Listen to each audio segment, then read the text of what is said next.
Richard Norris is probably the greatest medical miracle in the world right now.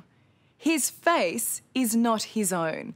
His skin, bones, teeth, even his tongue are another man's.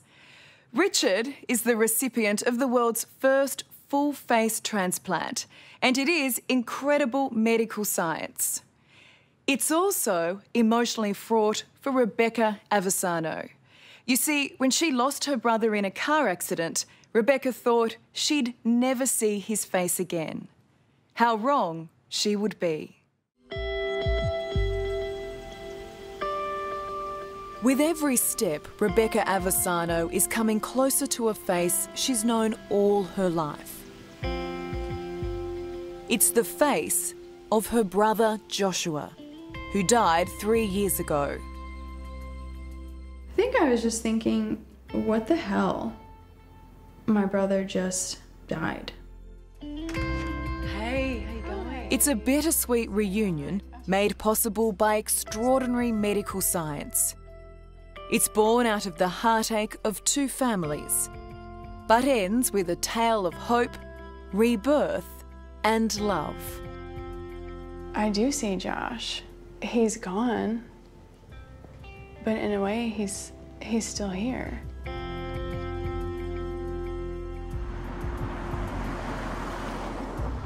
Fieldale, Virginia, in the United States.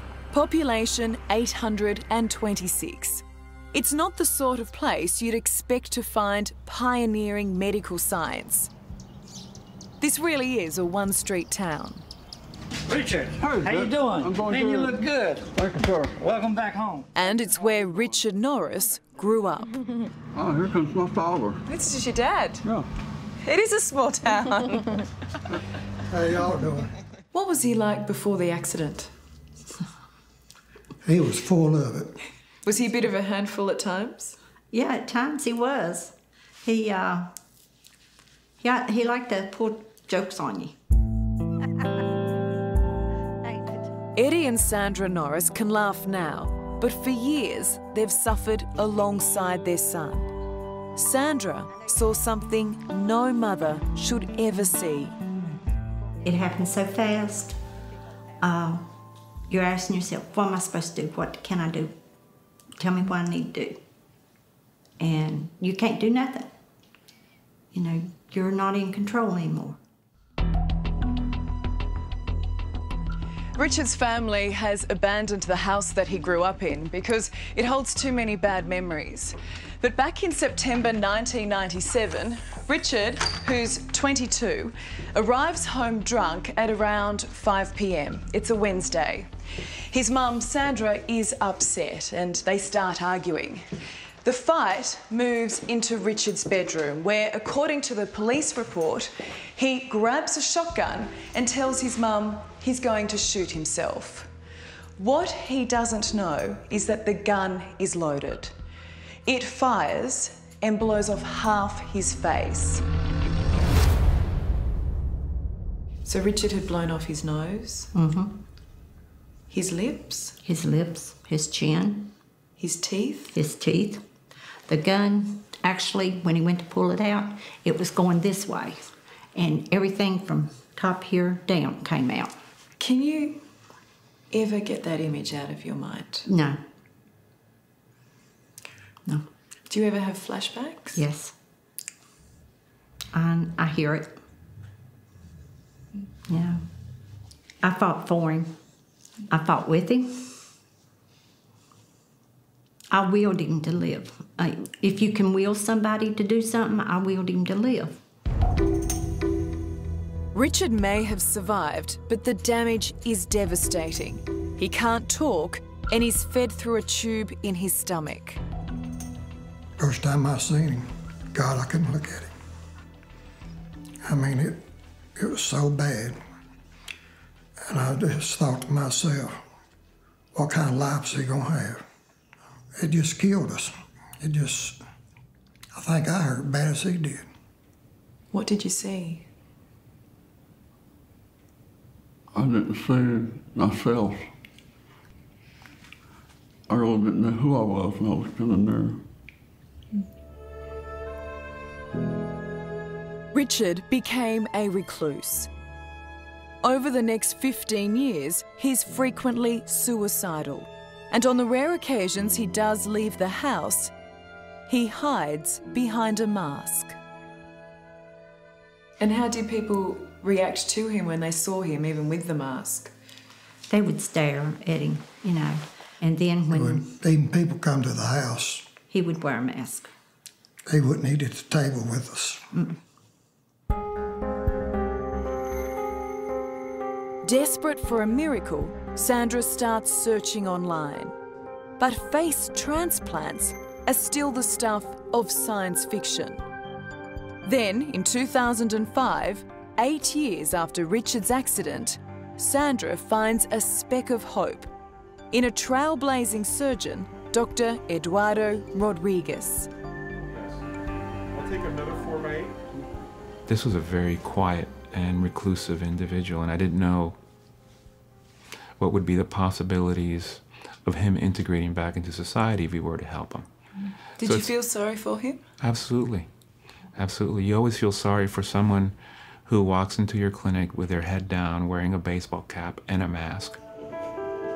It will take Dr. Rodriguez another 7 years of research, practicing firstly on cadavers and then a brain-dead patient, Coming out. before he is ready to risk Richard's life in what will be the most comprehensive and ambitious face transplant.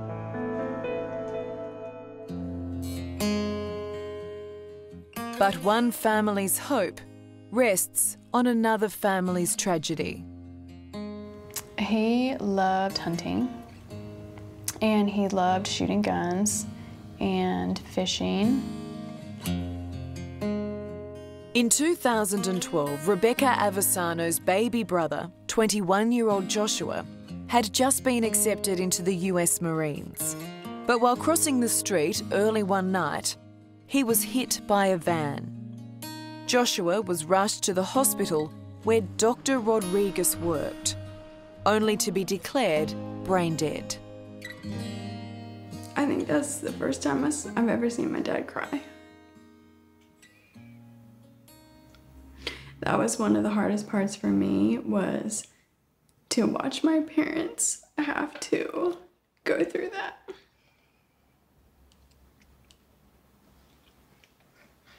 With their only son. And then the doctors came to you with an extraordinary request. So they just kind of asked us if we would be willing to think about and talk about donating his face to someone. That's a monumental decision to make in a moment of grief. It is. It is. Part of me started to feel offended. Like, what are you doing? I just freaking lost my only brother, who is 21 years old, and now you're asking to take his face as well. You know, donating his face, his entire face, meant that someone else would be walking around looking like my brother. How does that work? Joshua is a perfect match for Richard. They're the same blood type, skin colour, hair and face shape. He died so you could be here today. He did. His family and him could easily not get nothing and carried on with their lives, but they chose not to. March 19, 2012, and Dr. Rodriguez is prepping for the biggest operation of his life. The stakes are high. There's a 50% chance Richard will die on the operating table. What right do you have to take that kind of risk with someone's life? Well, I look at the person. I look at the person and I look at the suffering that they go through. It was 100% the right decision. I know you hated your disfigurement, but was it really worth the risk of dying? Absolutely. Did you want him to go through with the surgery, Eddie? No.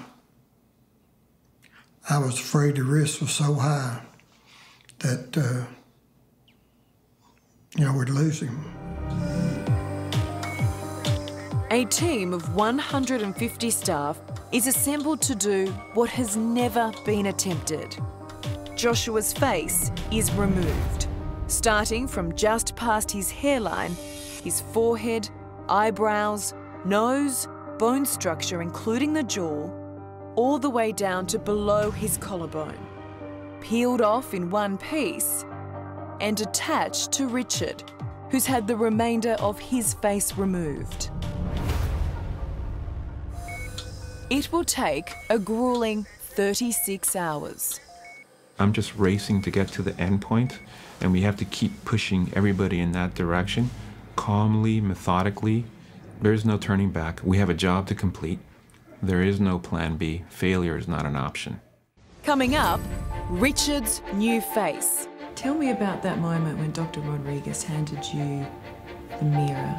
Finding love. Do you think he's handsome? Yeah, of course I do. And the moment Rebecca sees her brother's face on Richard. Yeah. He's gone. But in a way, he's still here. That's next on 60 Minutes.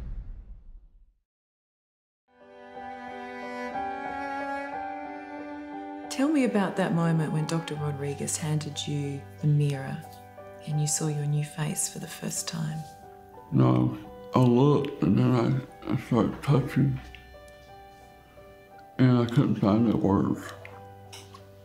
Then I just hugged him and said thank you.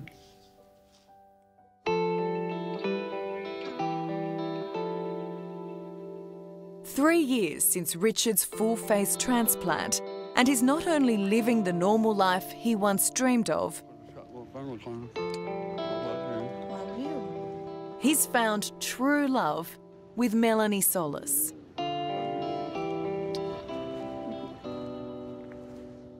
Have you ever been this happy, Richard? No. I had this when I was her. It's called love.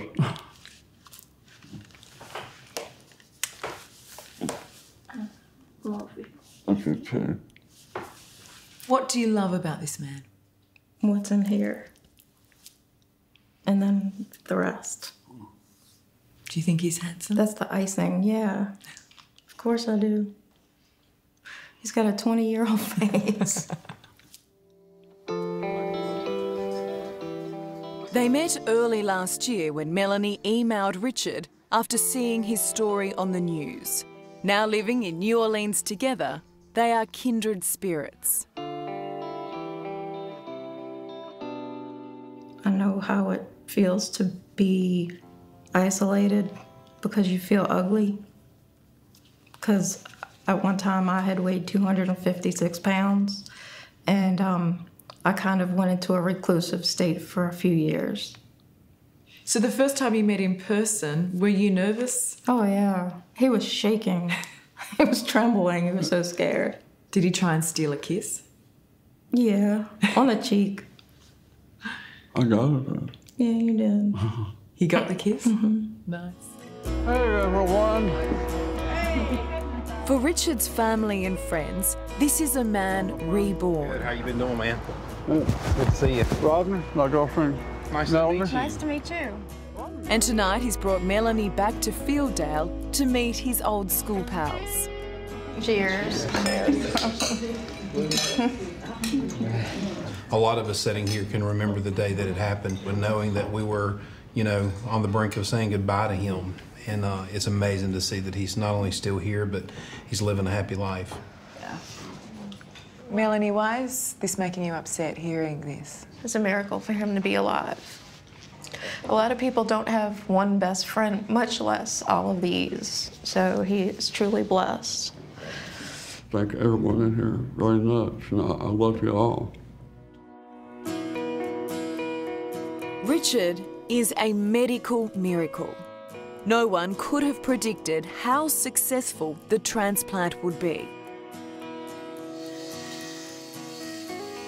Joshua and Richard's senses and nervous system have fused into one. Richard can now smell with Joshua's nose, taste with his tongue, and even the hair he's shaving is Joshua's. You can feel your face, can't you? Yes, I can. I have feeling all throughout my face. I actually have feeling in parts of my face that there's no reason that I should, because that part of the nerve wasn't connected. And no one expected you to be able to taste or smell, did they? No, that was actually a surprise to us all. You know, the first thing I got to smell was freshly cut grass. Freshly cut grass. Richard now thinks of his face as his own, but every day he remembers the gift Joshua's family gave him. And now Joshua's sister, Rebecca, has flown in. She wants to see the man who's wearing her brother's face. I didn't know that I would ever even get the opportunity to meet him. And I didn't know if he would ever even want to meet me, you know? He does. There is so much he wants to say to Rebecca. How you doing? You feeling all right? Yeah, I'm feeling excited.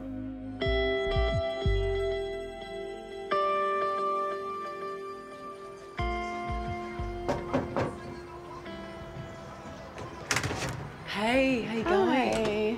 He's Hey. inside. Okay. I'll take this. Thank you. Hi. Hey. How are you? How are you? Good. Good to see you. Good to see you. For Rebecca, it's a moment of mixed emotions. Can I touch it? Yes, of course you can. Oh my gosh. Yeah. That's amazing. Does it feel strange, Rebecca, touching his skin like that? That is the skin of my brother, you know? It's just seeing your lips even, you know, and your nose, your eyebrows. This is the face that I grew up with. He's gone, but in a way, he's still here. You know, I looked at him every day, and now I'm seeing it on you. I do see Josh. I definitely do. Do you feel closer to your brother being here with Richard now? Yeah, I do. Thank you. Thank you.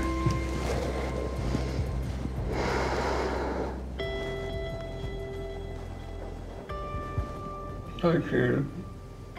It's just not enough. There's no words to describe how thankful and how grateful I am to their family. Do you want to see Richard's family? Yeah, I'd love to. Hey, Rebecca, how you doing? It's the chance Richard's mother, Sandra, has longed for. For years, she's been haunted by what Rebecca's family sacrificed for her son. We do y'all too. I mean, there's not a day it goes by we don't think about y'all. Yeah. And I know our happiest day had to be their worst, and, you know, it just, we grieve with you. Thank you. It just tears my heart out knowing you had to make a decision. One of the hardest things for me was watching my parents, you know, find out about, you know, struggle with it. Watch my parents break down because they were just told that their only son is now gone. You know, like, it's heartbreaking. And so I can only imagine how you guys must have felt watching your son living the way that he had been living and going through what he went through. If we had in our hands to give to you life, we couldn't not do it. We couldn't just keep it to ourselves.